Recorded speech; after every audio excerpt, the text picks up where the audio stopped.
أعوذ بالله من الشيطان الرجيم.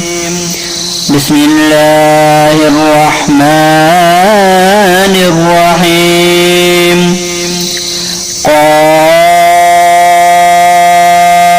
قاف والقرآن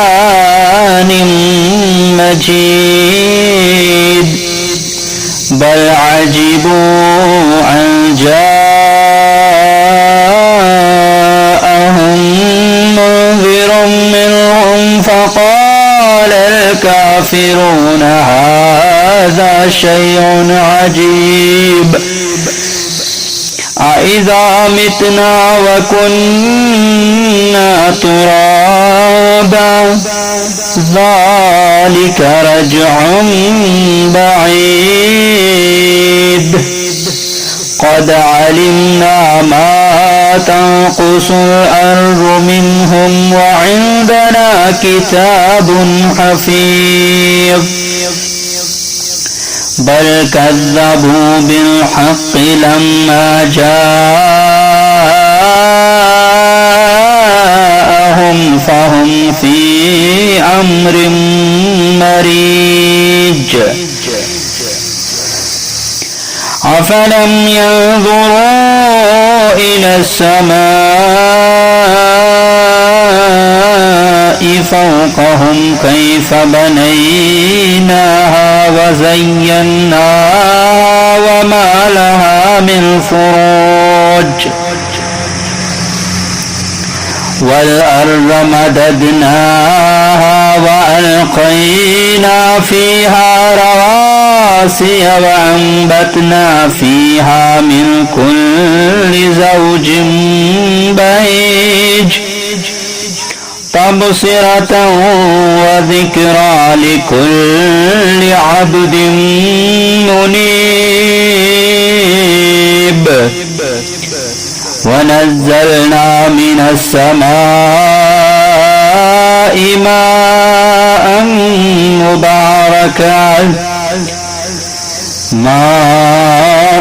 مباركا فأنبتنا فيها جنات وحب الحصيد والنخل باسقات لها طلع نضيد والنخل باسقات لها طلع نضيد رزقا للعباد وأوحينا به بلدة ميتا كذلك الخروج كذبت قبلهم قوم نوح وأصحاب الرس وثمود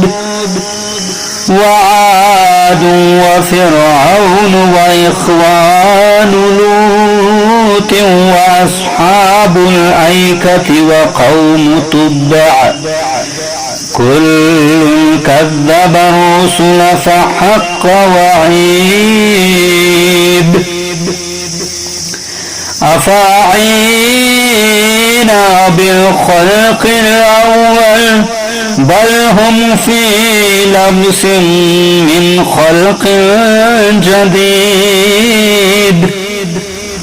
ولقد خلقنا الإنسان ونعلم ما توسوس به نفسه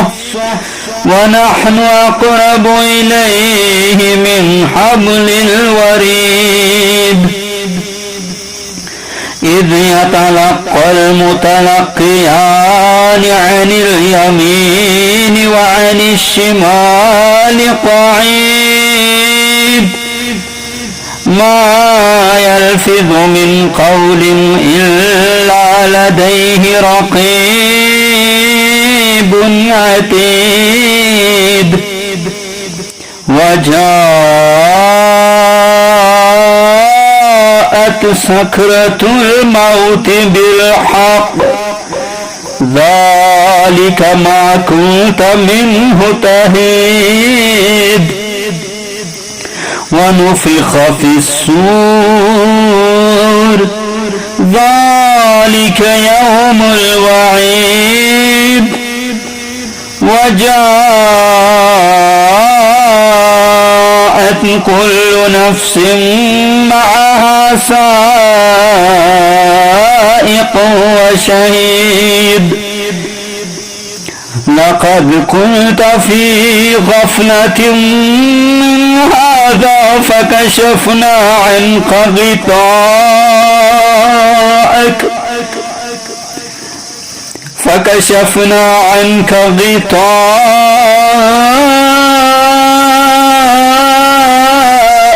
فبصرك اليوم حديد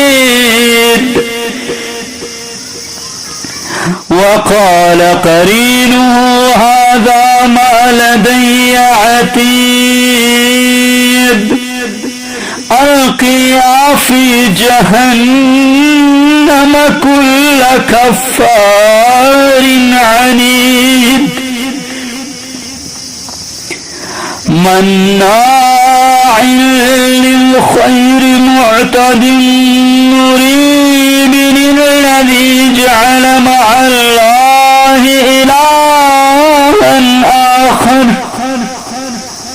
إلها آخر فألقياه في العذاب الشديد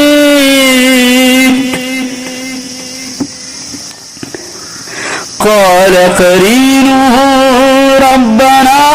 ما أطغيته ولكن كان في ضلال بعيد قال لا تختصموا لدي وقد قدمت إليكم بالوعيد ما يبدل القول لدي وما أنا بظلام للعبيد يوم نقول لجهنم هل امتلأت وتقول هل من مزيد وأزلفت الجنة للمتقين غير بعيد هذا ما توعدون لكل أواب حفيظ من خشي الرحمن بالغيب وجاء بقلب منيب ادخلوها بسلام ذلك يوم الخلود لهم ما يشاءون فيها ولدينا مزيد وكم أهلكنا قبلهم من قرن هم أشد منهم بطشا فنقبوا في البلاد هل من محيص إن في ذلك لذكرى لمن كان له قلب أو ألقى السمع وهو شهيد ولقد خلقنا السماوات والأرض وما بينهما في 6 أيام وما مسنا من لغوب فاصبر على ما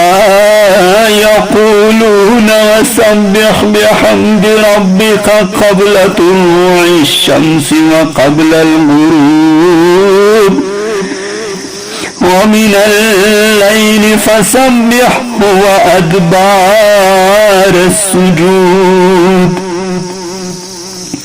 واستمع يوم ينادي المناد من مكان قريب يوم يسمعون الصيحة بالحق ذلك يوم الخروج إنا نحن نحيي ونميت وإلينا المصير يوم تشقق الأرض عنهم سراعا ذلك حشر علينا يسير نحن أعلم بما يقولون وما أنت عليهم بجبار فذكر بالقرآن من يخاف وعيد.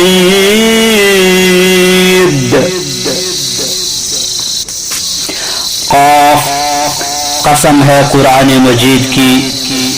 بلکہ انہوں نے تعجب کیا کہ ان کے پاس انہی میں سے ایک ڈرانے والا آیا۔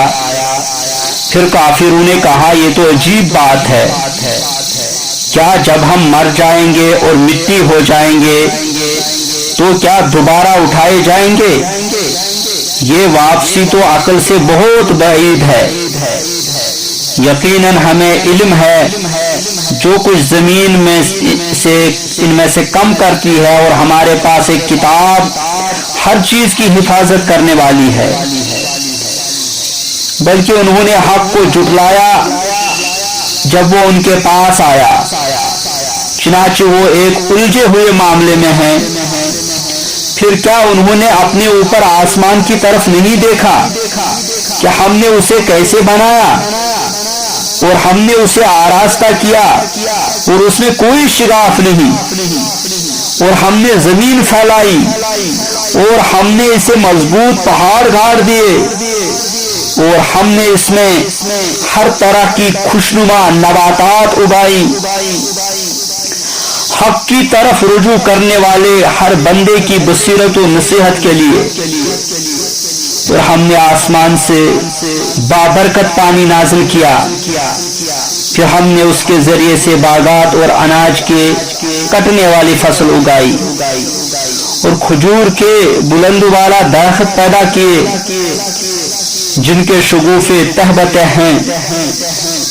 بندوں کی روزی کے لیے، اور ہم نے اس پانی کے ذریعے سے مردہ زمین کو زندہ کیا۔ اسی طرح مرنے کے بعد قبروں سے نکلنا ہے۔ ان سے پہلے قوم نوح اور اصحاب الرس نے اور سمود نے جھٹلایا، اور عاد اور فرعون اور برادران لوط نے، اور ایکا بستی والوں اور قوم تبا نے، ان سب نے رسولوں کو جھٹلایا، تو ان پر میری وعید ثابت ہو گئی۔ کیا ہم پہلی بار پیدا کر کے تھک گئے ہیں؟ نہیں، بلکہ وہ ازسر نو تخلیق کے متعلق شک میں ہیں۔ اور یقیناً ہم نے انسان کو پیدا کیا، اور اس کے دل میں ابھرنے والے وسوسوں کو بھی ہم جانتے ہیں،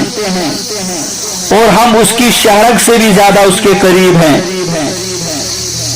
جب اخذ کرتے ہیں لکھتے ہیں دو اخذ کرنے والے اس کے دائیں طرف اور بائیں طرف بیٹھے ہوئے۔ انسان جو بات بھی منہ سے نکالتا ہے وہ لکھنے کو اس کے پاس ایک نگران فرشتہ تیار ہوتا ہے، اور موت کی سختی حق کو سامنے لے کر آتی ہے۔ کہا جاتا ہے یہی ہے وہ موت جس سے تو بھاگتا تھا، اور سور پھونکا جائے گا۔ یہ وعدہ عذاب کا دن ہے، اور ہر نفس آئے گا، اس کے ساتھ ایک ہانکنے والا اور ایک شہادت دینے والا ہوگا۔ یقیناً تو اس بات سے غفلت میں تھا تو ہم نے تجھ سے تیرا پردہ ہٹا دیا، چنانچہ آج تیری نگاہ بہت تیز ہے۔ اور اس کا ساتھی فرشتہ کہے گا یہ ہے وہ روز نامچہ جو میرے پاس تیار ہے۔ حکم ہوگا تم دونوں ہر کافر و سرکش کو جہنم میں ڈال دو، بڑائی سے منع کرنے والے کو حد سے نکلنے والے اور دین میں شک کرنے والے کو، وہ جس نے اللہ کے ساتھ دوسرا معبود بنا لیا تھا، لہذا تم دونوں اسے شدید عذاب میں ڈال دو۔ اس کا ساتھی شیطان کہے گا، اے ہمارے رب، میں نے اسے سرکش نہیں بنایا تھا، لیکن وہ خود ہی پرلے درجے کی گمراہی میں پڑا رہا۔ اللہ فرمائے گا، تم میرے پاس جھگڑا نہ کرو، حالانکہ میں پہلے ہی تمہاری طرف عذاب کی وعید بھیج چکا تھا۔ میرے ہاں بات بدلی نہیں جاتی اور میں بندوں پر ظلم توڑنے والا نہیں۔ یاد کرو جس دن ہم جہنم سے کہیں گے کیا تو ڈر گئی ہے، اور وہ کہے گی کیا کچھ مزید ہے، اور جنت متقین کے قریب کی جائے گی، وہ دور نہیں ہوگی۔ کہا جائے گا، یہ ہے وہ جس کا تم سے وعدہ کیا جاتا تھا، خوب رجوع کرنے والے، امر الہی کی حفاظت کرنے والے ہر شخص سے جو رحمان سے بن دیکھے ڈرتا تھا اور وہ رجوع کرنے والا دل لے آیا تھا۔